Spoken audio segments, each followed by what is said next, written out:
The Supreme Court advocate Varun Singh, PKD Nambiar also joins us, as does Abbas Haider, the national spokesperson of the Samajwadi Party. I think, your question is so long. I don't think that anybody, I am not of the opinion that the Hindutva is under threat in this country as of now. I don't believe that. But there are also, you need to understand, there are a large amount of sacrifice this Hindu community or as a Hindu society has done to, had to go through for the last. So is this then vengeance? No.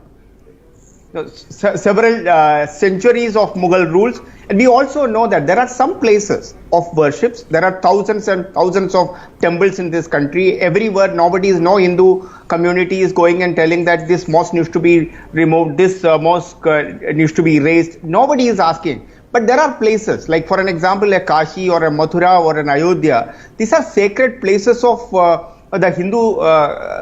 It's a part of their belief system.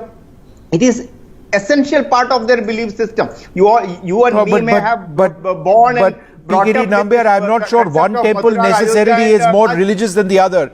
If it's a matter of faith, then for some people, all temples or a different temple may be more important for their religiosity or their sense of religion. But the question remains, sir, PKD Nambiar, the question remains, if as a faith, Hindus in India are not threatened, then what are we doing here? Are we casting... Are we sort of inflicting our views or the views on the Muslim community? Are we trying to wage a battle against Aurangzeb? How does it matter whether there is a shivling inside or something else inside, perhaps nothing inside? How does it matter if our identity is secure? Vishnu, that's very unfair of you. You on the one side you are saying if whether there is a shivling inside, that means the Hindus should be praying there, not the people who don't believe in the idol worship is not the people who will go and pray at that place. If there is a shivling which is there for the last 2000 years or 1000 years and it has been demolished by somebody, I think the Muslim community in this country who believes in the brotherhood should be able to come out and say that yes, this belongs What about the beliefs of the Muslim community, PKD Nambiar, who believe that for so many centuries this has been a masjid? Do we forget about that? So if there are some kind of crime had taken place or belief system of it's absolutely. But there is no end to this crime. There is no end to this argument. We can keep digging through 4,000 years of our history. Vishnu, can you have a look at there could be other structures beneath this temple as well, and it goes on and on, not just here but in other parts of our country. Yeah, Vishnu, I want you to have a look at in your own screen what you are displaying, the structure. Looking at that particular structure, is there anybody whomsoever is eating a chapati every day? You may well be right, PKD Nambiar. No, I am only saying that you may well be right about there being a shivling. But even if there is a Hindu structure over there, does it mean that we change ownership? What does that do to our Muslim brothers and sisters who believe that this is their masjid? If we don't feel threatened in our faith, then why must we impose it on others?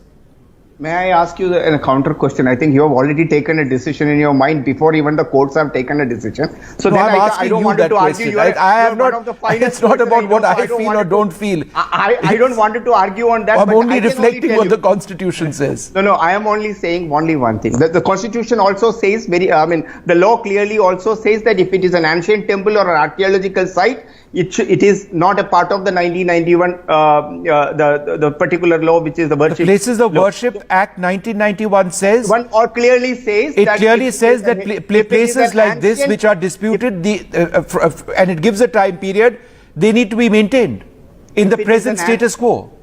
Now, if it is there is a sub clause of I think the clause number 4 and the subtitle of 2. It says that it is if it is an ancient structure or an archaeological survey, that will not come in the purview of it. In fact, let me just go across to Varun Singh. Let me get that through Varun Singh, the Supreme Court advocate. Varun Singh, what exactly does the Places of Worship Act 1991 guarantee? Yeah, absolutely. First and foremost, this is a matter which is not for BJP is putting it forward or anything. As far as I understand, I have not heard any of the BJP leader is going to the court for this.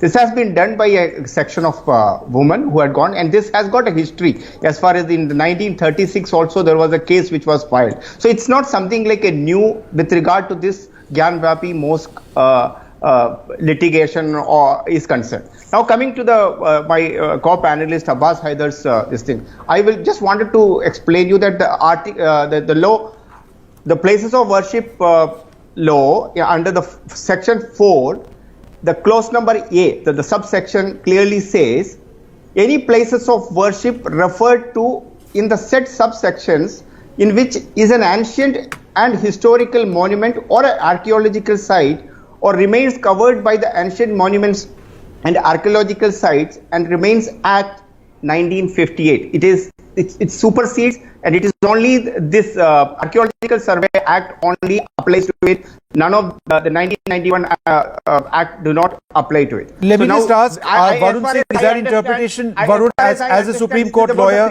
is that interpretation correct? Well, so if I can just quickly answer, so the subclause 1 and subclause 2. Okay. Vishnu, can I just do it? Yes, sir. In 90, so I'm just telling you this. So we are just trying to make this as Abbas Saab, half a second, I'll come to you next. Yeah. So I'm just saying that we are just trying to make it a point of view that it is a new Hindutva brigade who is just coming and creating this whole issue. They are just building it up. It is absolutely untrue. In 1936, it's the Waqf board of that time applied to the court then, the British court, that they wanted this to be a part of as a Waqf land. And the court then, the British court then said that it cannot be because it's actually an ancient Hindu temple. On top of it, it is a structure has been created. So these are all. PKD Nambiar, I should also remind you that in this entire temple masjid complex before 1992, Hindus and Muslims used to freely move from one part to the other. That was a syncretic culture that we used to protect in our country. Today we are talking about changing the ownership or the character of one part of that because of a particular political viewpoint, a particular viewpoint of one religion over the other. I'm only saying that this country only about 18 or 14 odd years is what the BJP has ruled in this country. In the 70 years or maybe 50 years, the Congress has ruled. I can give you number of petitions during the last 50 years, wherein about only Gyanvapi mosque has been filed by various petitioners, which belongs to, respective of which party they belongs to. It was basically. All right. Okay, Abbas Saab, quickly respond because we're going to have some breaking news coming in now.